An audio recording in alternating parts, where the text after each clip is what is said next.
After more than a year of violence in Burundi, could peace finally be on the horizon? Talks are underway in Tanzania to try to find a solution to the political crisis. But will that be possible without the main opposition? And what impact will this have on the region? This is Inside Story.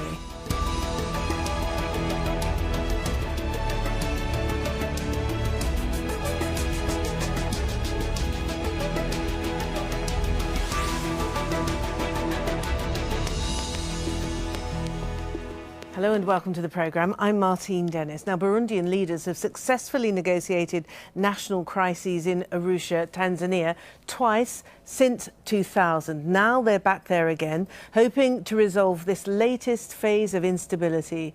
Government and opposition leaders arrived in Arusha on Saturday for talks, but the main opposition grouping has not been invited.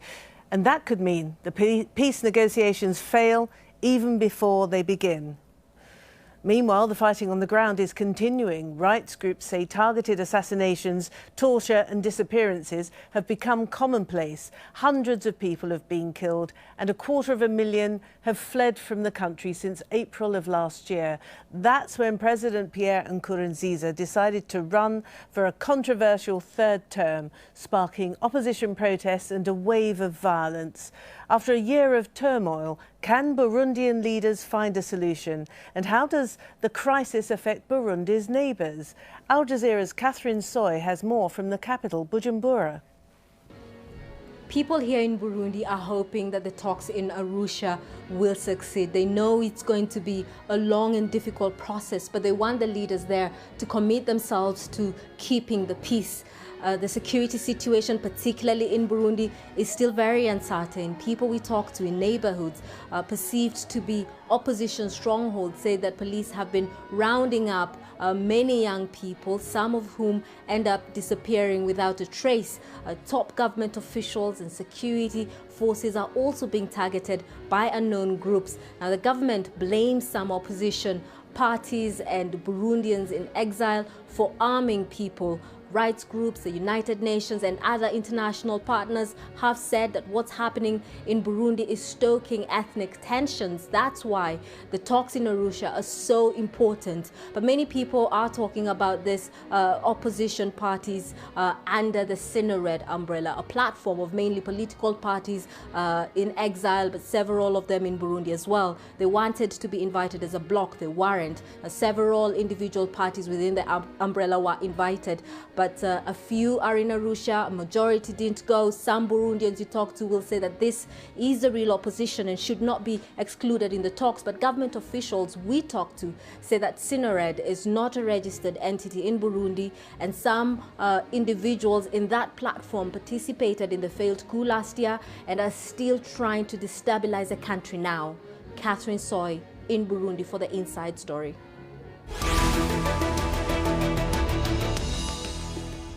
All right, let's introduce our guests now. In Leeds, in the UK, we have Andrew Wallis. He's a researcher and author of the book Silent Accomplice, the untold story of the role of France in the Rwandan genocide. In Uppsala, in Sweden, we have Angela Muvumba Sellstrom. She's a researcher at the Nordic Africa Institute. And in Oslo, in Norway, joining us on Skype, we have Izere Izobukiza. Now, he's a Burundian political activist. Thank you all for joining. But Izere, can I start with you and ask you why you've asked us to obscure your identity and why we're using a pseudonym? Hi, and thank you for giving me this opportunity to talk to you. The reason is simple. If I reveal my identity, I fear for my family back home in Burundi.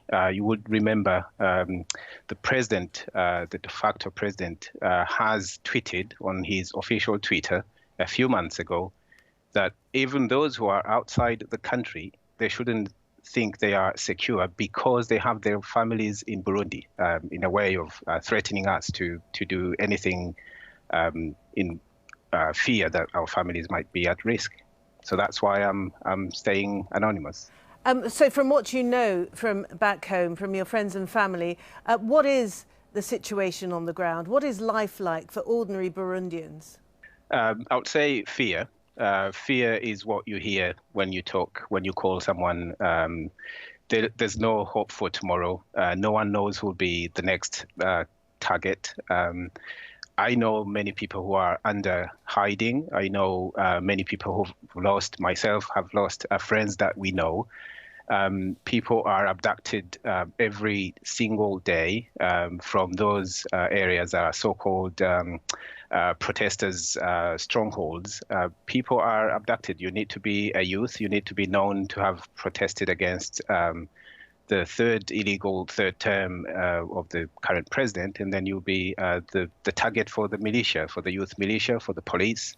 So there's prevailing fear. There's hiding. We all feel under siege. Okay, and Angela in Uppsala, you've recently been in Burundi, I understand. Give us a sense of your observations. Well, I have to unfortunately agree with what Izere has said. During the day in Bujumbura, in the capital, people go about their business and they've tried very much to carry on with normal life. But at night, those living in the so-called opposition stronghold areas do fear for their lives. Even if they're not politically active, just the idea that you'll have perhaps militia groups affiliated with one party or with more and more with the ruling party, with the CNDD-FDD. And Angela, in the main, who constitutes the opposition? We keep talking about this opposition, but who are they? Well, I think they're a combination of older political parties. So some opposition that's in government, like UPRONA, which is an old political party and previously the ruling party before this dispensation. But also FNL, also other political groups, and many of the political leaders are in exile, so they're not able to lead from inside the country. But then that would be the sort of official political opposition. And Catherine Sawyer, I think she got it right. I mean, there are important actors who can't come into the country for fear of their life, who should be participating, who are part of this Sanared grouping. They should be participating in the dialogue. But the government won't allow it and won't participate if they... Okay. Andrew, in Leeds, we've been talking now for more than a year about the possibility of Burundi slipping into full-scale civil war. From what we've heard from our two testimonies there, the situation is getting grimmer and grimmer by the day. I think that's true, and just since these talks started in Arusha today, there's reports coming out of International Red Cross doctor being killed and his wife very badly injured by unknown assailants. So there is a sense of this near anarchy, and you look back to 1994, before the genocide in Rwanda, in the months before then, civil society was being closed down, the media, what little there was being closed down, leading to just the RTLM, the Hutu extremist militia radio station broadcasting. All these things are coming to pass again. And what you have really is this is a political problem with Nkurunziza in power, but more and more he is using this ethnic polarity and a long, long history of ethnic problems in the country. And he's using this really with his hardliners around him to hang on to power and really to try to gain the majority Hutu support, I think, by scapegoating the minority groups, whether they are ethnic Tutsis or whether they are Hutu moderates. And that is really, in the short and medium term, it's highly dangerous. Indeed. All right, you've introduced the ethnic dimension to this crisis, but we'll come back to that. In the meantime, let's have a look at the current talks, because Arusha is a fitting venue for this week's talks. That's where the agreement, which ended 12 years of civil war in Burundi, was drawn up, 10 years ago, and it's where the Arusha Peace Accords were drawn up back in 2000. Now, that agreement between the Hutu and Tutsi groups has largely defined Burundian politics ever since. It created an ethnic quota system for state institutions to help Burundi avoid more conflict. Now, the country is 85% Hutu and roughly 15% Tutsi, which has been a source of violence in the past. The Arusha Accords also established the two-term presidential limit that Nkurunziza defied last year. Now, some critics, including the International Crisis Group, for instance, they say the government is trying to bring the Arusha Accord to an end. Now, Andrew, the opposition want Nkurunziza out. They say that this current third term is completely illegitimate and Nkurunziza isn't going. So what is there to talk about in Arusha? Well, not a lot, because while the government can continue to choose who it talks to, as earlier, the talks earlier in the year, which President Museveni was meant to be enabling, while the Burundian government really chooses who it talks to, and indeed Willie Nwitwe, the government spokesman, said on Thursday, there's nothing to discuss. We have a democratic government, we have a democratically elected president, what's to discuss? So when you've got the regime saying that 2 days before the talks start, it's not really an open talks that you would hope for and which are desperately needed, where all parties can get round. Really, we need the opposition, which is so fragmented, to come together and to actually know what the opposition demands are, which are, besides Nkurunziza stepping down. And we don't know what shape they want Burundi to be afterwards, and that's also an issue. Angela, so this grouping, this umbrella grouping, Synared, that comprises civil society leaders as well as some opposition parties, some former leaders of the country. They haven't been included in this current process. It sounds like that might be a bit of a mistake. I think it is a mistake, but in April, the dialogue was supposed to start also. And when that was in the middle of April, and there was another problem then, which was that the government said, we haven't been given our invitation to attend the dialogue, which is, you know, that was not necessarily, we don't know if that was the case, and it seemed kind of like a ridiculous thing. It was perhaps a technical error or some small hiccup in the matter of 24 hours when invitations were being distributed. So they postponed the talks. So what's happening is that the government is often willing to say, we won't come to Arusha, we won't sit down and talk. So my thinking is that the facilitator, President Benjamin Mkapa, has decided we have to start. So we accept the condition that the government has given us, which is that Synared cannot come to the table. Whether or not that really will make any difference, whether or not today and in the next couple of days any progress will be made, that's very unlikely. But I think it was the only thing that the facilitator could do. I mean, he had to sort of accept this conditionality put forward by the government. So, Izere, what do you, your colleagues, and indeed your family and friends back in Burundi, what do they think of the current process that's underway? We've already heard that it looks highly doubtful that anything serious can result in this process that's just got underway. Yeah, well, this process is marred by a lot of confusion and I would say lack of proper organization, and everyone sees that. If you think about it, the mediation, I mean, they know that what they're doing is not going to succeed. They are accepting the pressure from the government. The current government has appointed the current Secretary General of the East African Community is the one picking up who is going into the negotiations. And this is completely wrong, because this person has been a few days ago appointed as a personal ambassador to the president of Burundi. And he is the one saying Synared should not go, the platform of opposition shouldn't go, knowing that the last negotiations in Kampala, the Synared was invited. So it's a complete farce. And I mean, everyone in Burundi are asking me what they expect out of this. No one can expect anything of this government, because they are picking and choosing who they are talking to. The main opposition parties, well, the coalition is not invited. The rebel groups are not invited. The radio and the medias that have been shut down and had to flee have not been invited.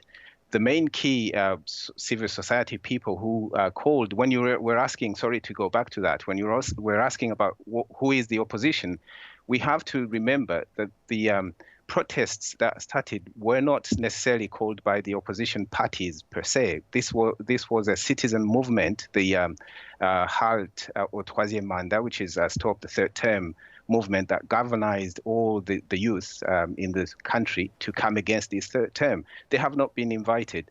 So I think this is a complete farce. I can't see this having any success whatsoever. Okay, well, it's all sounding pretty gloomy, isn't it? But Andrew, I mean, overall, it seems to me that at this point, the international community more broadly, the AU, the UN and the EU, could be accused of failing Burundi because they have at various points in the past year or so ventured into the crisis to try to offer some form of mediation.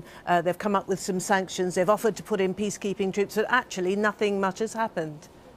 Well, absolutely. I mean, it's only a few months since Samantha Power, the US ambassador to the UN, said herself, Burundi is going to hell, her words.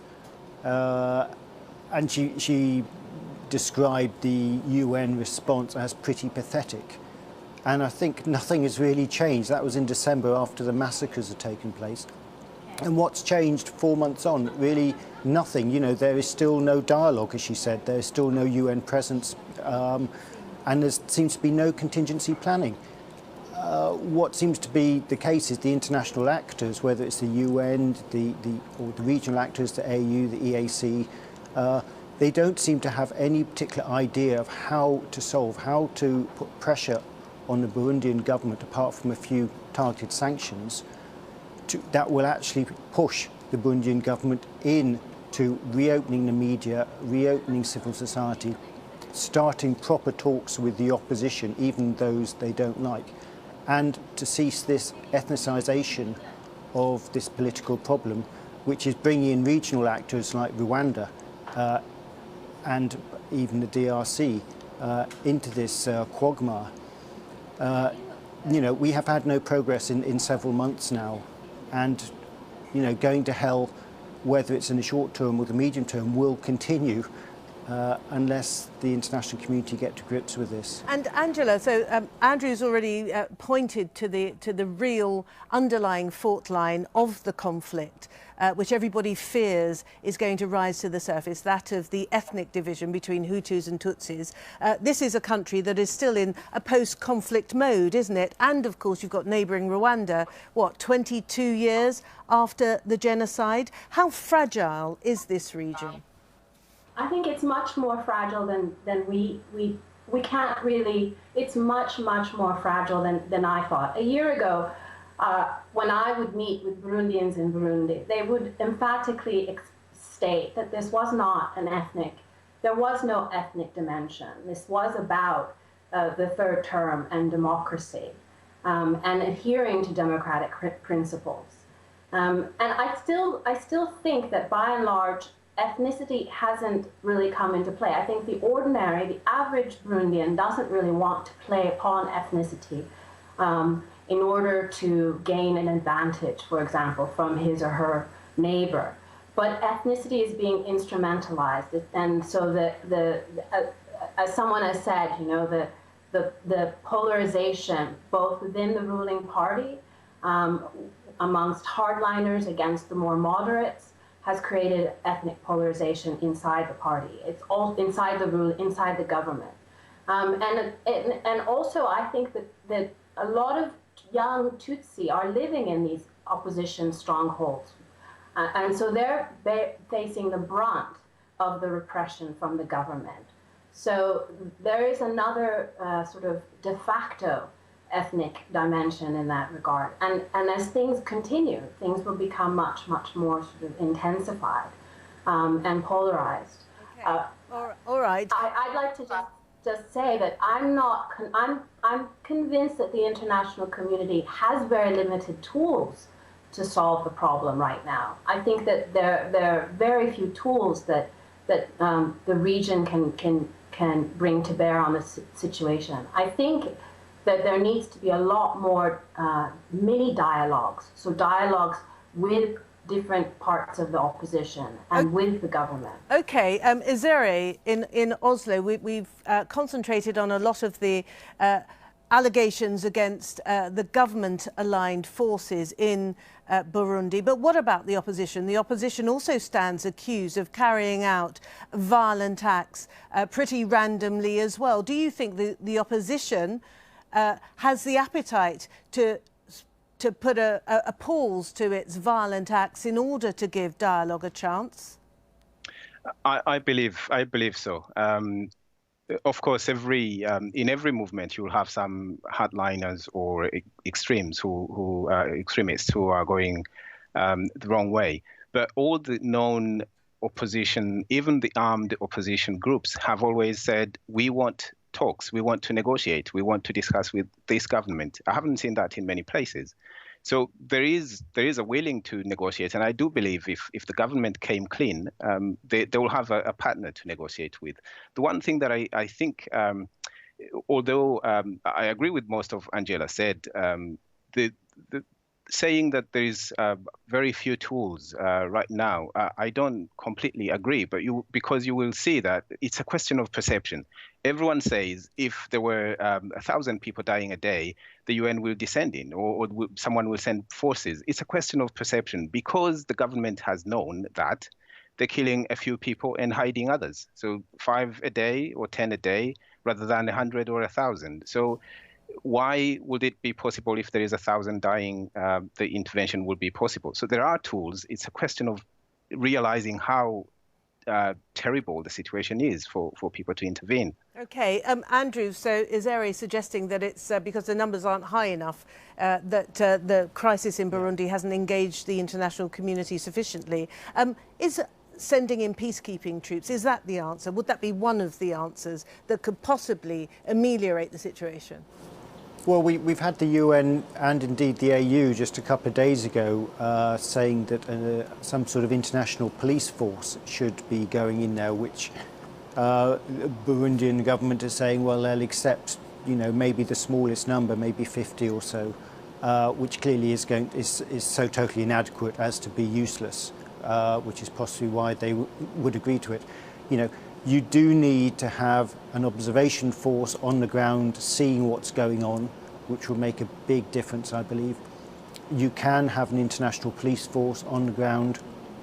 Again, that's not a military intervention, that is a police force, which both in Bujumbura and in the countryside.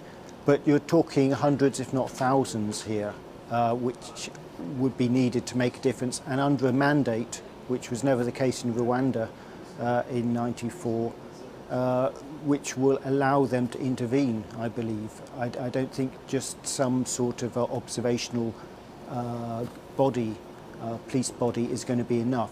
And the UN and the AU have the ability to do that and to put pressure on Nkurunziza and his hardliners to let that police body take part. Okay. And this remains to be seen, I think. All right, well, we are running out of time, I'm afraid. And so can I give the last word to Izere? It's been a pretty gloomy programme, I'm afraid. Nobody seems to be terribly optimistic about the prognosis for your country. But what are your ideas about the talks, whether they can yield at least a glimmer of hope, at least a structure, perhaps, for dialogue? Unfortunately, I have to say I don't see a lot of hope in the current talks. It could be different if the mediation became serious about it, if the international community mainly, who will be sponsoring these talks, became serious about the issue, realize that they're dealing with a very bad government, for lack of a better word, and not give them a leeway to decide who negotiates. Peace is possible if we all take it seriously, if we impose on the government to talk to everyone, including those they don't want to talk to, if there is some measures of constraining the government to accept the peace talks, rather than them deciding when they want and how they want and who they want. It's the only way we can have meaningful talks, which hopefully can generate some possible peace in the future. Sorry to jump in, but we have to end the programme there. Izere, thank you very much indeed. Angela, thank you very much as well. And Andrew, thank you as well. And of course, thank you for watching. As always, you can see the programme anytime you like by going to the website, aljazeera.com. For more discussion, should you want it, you can go to our Facebook page. That's facebook.com/AJ Inside Story. And there's also the Twitter sphere, of course, at AJ Inside Story is our handle. From me, Martine Dennis, and the whole team here in Doha, it's bye for now.